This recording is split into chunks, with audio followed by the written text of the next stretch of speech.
Hello ladies and gentlemen, today we're going to have first look at Grand Archive TCG. First and foremost, let me just say I don't play Grand Archive, nor do I intend to play it. I work back to back and I do occasional videos on this channel. So I'm not going to have time to play my local LGS or anything like that. Um, but with that out of the way, I'm going to talk about uh, the market pull rates because they're both in the same category, and I'll explain why I think that is. We're gonna talk about the product, a few things I think they could improve, in some miscellaneous, you know, chatter that goes around the discords and forums. Uh, we don't pull punches back on this channel, so I mean I will get a little bit into some things that may seem questionable about Grand Archive, but I'll get that in a second. First of all, let me talk about the market. The market um, is high, and I believe the reason why that is because in one box of Grand Archive you only get, at least I've gotten 3 holos. That's it. The whole entire box. And some of these holos, even if they're uncommons, they're worth a lot more than your average holo for an indie TCG, if that makes sense. Um, so I think that the marketing strategy for Weaves of the Shore is, let's take away the holos, and when you do get a holo, you're worth a lot, and it'll seem like, you know, the game is premium, or people want this game, or this game is worth what is being asked in the secondary market. And yeah, it does make sense. You take away holos, you know, the pull rates for holos, you take them away you know, you make them very, very rare. Yeah, of course, holos of anything is going to go up high. And it's going to make it look like this game is worth a lot of money, maybe investing.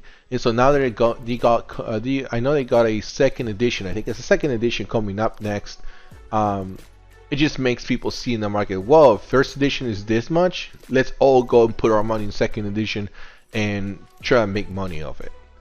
And I think that's what they're counting on, you know. So I mean, we'll see. We'll see how much of Grand Archives cards are being bought, because if they can be, the cards can be expensive as hell, but if nobody's buying it, I mean, they're only gonna go down on price. So hopefully the market stabilizes, you know, so people can go and like buy cards at an okay rate, and complete their sets or complete their library. Uh, so I think that's what's going on with the market in Grand Archive. It's kind of like goes hand in hand. Um, the product of Grand Archive is amazing. The art is great. The texture, the feel of the cards, even the back is amazing. It looks premium. It looks like it's an ongoing IP. So, uh, you know, it's great. I really like it. The things that I feel like they could improve on, it will be to spend a little bit more money and on those booster packs. The reason why I say that is because they have Japanese rip tabs, and that's just a personal choice for me. Like when I get Magic cards, like I get a booster pack and they have those Japanese pull tabs, I pull it and all the cards come out, and it's great, awesome. None of my cards get ruined, but the booster pack cards are just like so hard to rip. It's like they're double coated with plastic, and so if you rip them straight down and too hard, you can potentially destroy your card that'd be worth a lot of money. And I think that they need to fix that. I mean, but that's just my personal opinion on it. Um, and then the last thing I want to talk about is the miscellaneous things that being said on the Discord, on uh, forums. From, like as I already said, I don't play this game. I don't intend to play it. I don't have time to learn all these games and, you know, have time to, you know, play an LGS or whatever. I usually work the weekend, so, you know, like usually, you know, Friday, you know how just how they have Friday Night Magic and so and so. That's when most people that come to play and all that, they come for those dates. And it's just like, you know, the weekend, so I don't have time for that. but I've heard things about the game, such as the whole memory system is funky. Heard the game is unbalanced. I heard the game doesn't make sense, and why would you do this when you can do that, or how you can change the gameplay. And to be honest, I don't know how people are going to receive this game. I've heard from people that there is Grand Archive in some LGSs. It's like it just depends. Just wait until what's it called, the market stabilizes. I said wait until the market stabilizes. Wait for a while, see how the game is going, see people want to play it.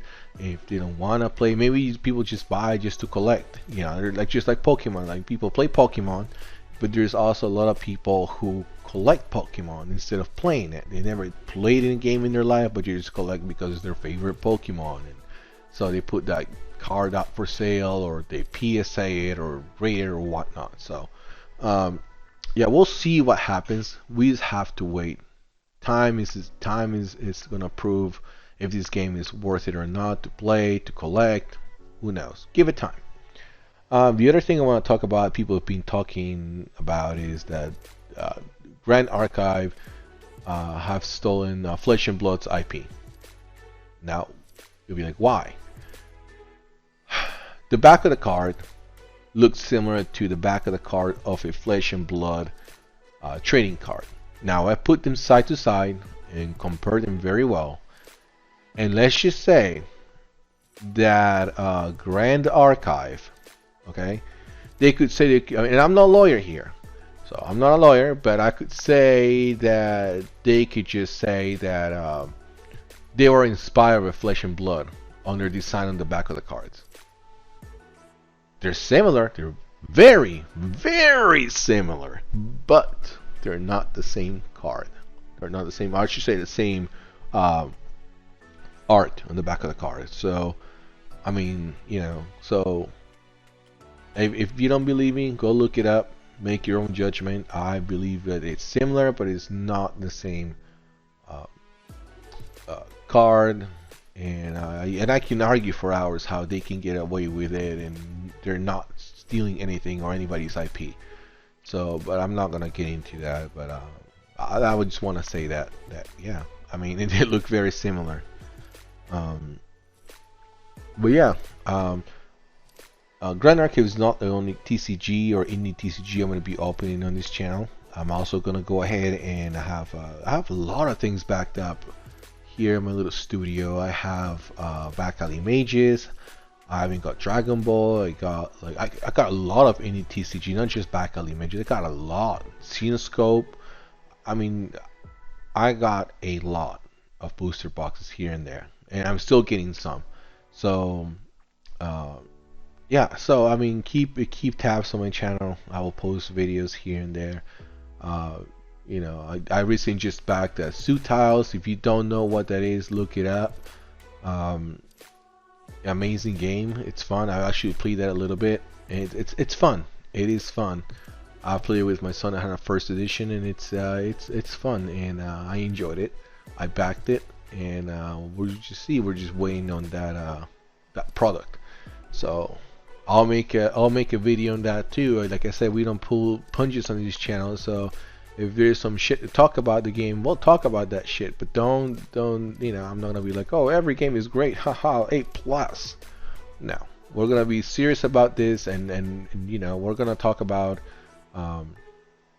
everything that's been going on, especially with before lunch and after lunch. And with that said, I'll sign out. I'll be signing out. You guys, like I say, keep tabs.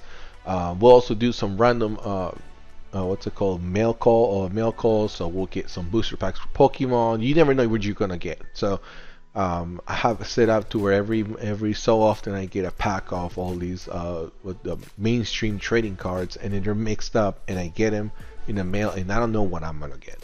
I know last time I got some Digimon. I haven't opened. I've never opened Digimon, so we'll see what we get in those.